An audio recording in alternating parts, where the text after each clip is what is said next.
Les deux gagnants des deux précédentes ont été devant. Hein. Oui. Et après, ça a été qui même me suivent.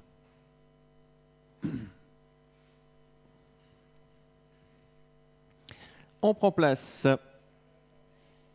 Oui, Oregon Juppy qui donne des coups de tête et puis qui traverse la piste là. Oui, il est tendu, Oregon Juppy.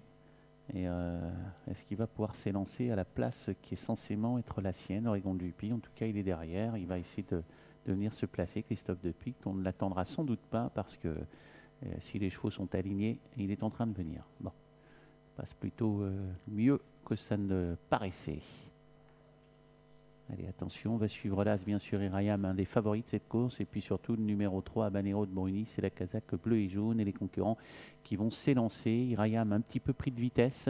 Pendant ce temps-là, en train de foncer. On est pris de vitesse avec le numéro 6 également, qui perd un petit peu de terrain, Humble Crown, et qui se retrouve parmi les derniers. C'est le 2 d'Artois qui est parti le plus vite. D'Artois très motivé. Ardine Mahé qui vient ensuite.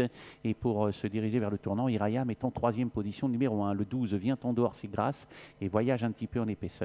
Alors qu'on se rapproche maintenant avec des concurrents. L'arrière-garde étant pour le 10 Idéalou et pour le 9 Hector Debussy qui sont un petit peu en retrait. Dartois est devant, attention, il a affronté bien meilleur par le passé. Dartois fait sa rentrée, il a tête et corde et il a passé le premier tournant. On l'a vu un peu bricolé, mais il est bien au trot. Deuxième position, le 5 Hardy de Maï. Il faut vraiment pianoter avec Dartois. Derrière, il y a l'As Irayam qui essaye de faire la jonction. Le numéro 12, Grâce, vient tout à fait à l'extérieur alors qu'on vient de disqualifier le 11 Oregon de Juppy. On avait senti le coup avant le départ. Hein. Oui, Dartois va très très bien, facile en tête. Quand il est comme ça, il est assez dur à déloger. Le 5 est venu à sa hauteur, Ardine Mahé. Il lui prend le commandement maintenant. Non loin se tient le numéro 12 qui est Grâce. Le peloton est très très étiré. Ça se passe mal à l'arrière-garde.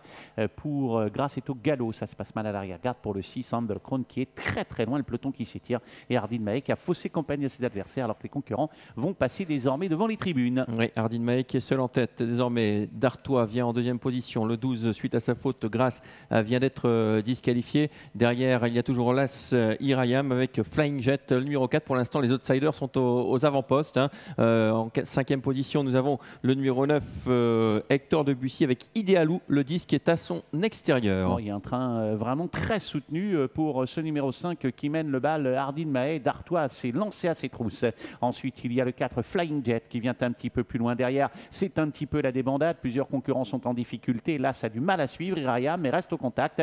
Derrière, le numéro 10 vient plus loin. C'est Idéalou, ligne d'en face. Toujours Ardine Mahé. Seul en tête, Dartois essaye néanmoins de revenir désormais. Et Philippe Guéquir qui est en tête, Hardy de Mahé, déféré des 4, toujours là avec Dartois en deuxième position qui essaye de faire ce qu'il peut. Ensuite, il y a là Irayam qui s'infiltre car Dartois s'est décalé pour essayer de venir à la hauteur de Ardine Mahé. Il y a un peu plus loin encore Flying Jet, le numéro 4, et on rentre dans le tournant de finale avec Ardine Mahé qui est sur le point d'être rejoint par Dartois. Oui, il n'en peut plus, Ardine Mahé. Pendant ce temps-là, Dartois essaie de revenir à sa hauteur, le 4 Flying Jet. Derrière, on a des ressources avec notamment le numéro 10.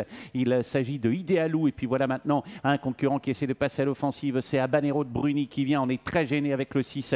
Il s'agit de Humble Crown. C'est difficile pour la plupart des concurrents. Et Dartois maintenant a fait exploser le peloton et se détache à l'entrée de la ligne d'arrivée, peut-être pour filer vers la victoire. Ouais, Dartois qui a l'avantage. On ne progresse plus trop dans son siège avec le numéro 4, Flying Jet qui est en deuxième position. Là, c'est également Irayam qui est lancé à la poursuite de Dartois. Dartois est un cheval dur. Dartois qui est sollicité maintenant avec le numéro 4, avec surtout Irayam qui finit fort en dehors. Mais Dartois va résister à tout le monde. Dartois, le numéro 2, qui va effectuer une rentrée victorieuse. La deuxième place pour le numéro 4, la troisième place pour l'As, la quatrième place pour le 8, Fuego Verdery. De 4 à 8 pour l'arrivée chiffrée de cette compétition. La cinquième place pour le numéro 6, Humble Crown, qui s'est tenu bien trop loin pour espérer jouer un rôle dans cette compétition. Le 2 d'Artois, donc, qui mène sa tâche à bien de bout en bout. On savait que c'était un bon cheval, que la rentrée n'allait pas le contrarier.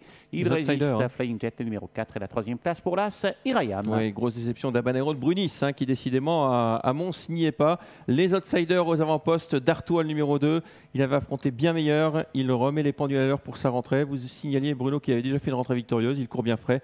Le 4 sera deuxième, l'As troisième, la quatrième place pour le 8. On revoit le tournant final au moment même où Dartois passe à l'offensive pour déborder Ardine Mahé qui a été trop vite.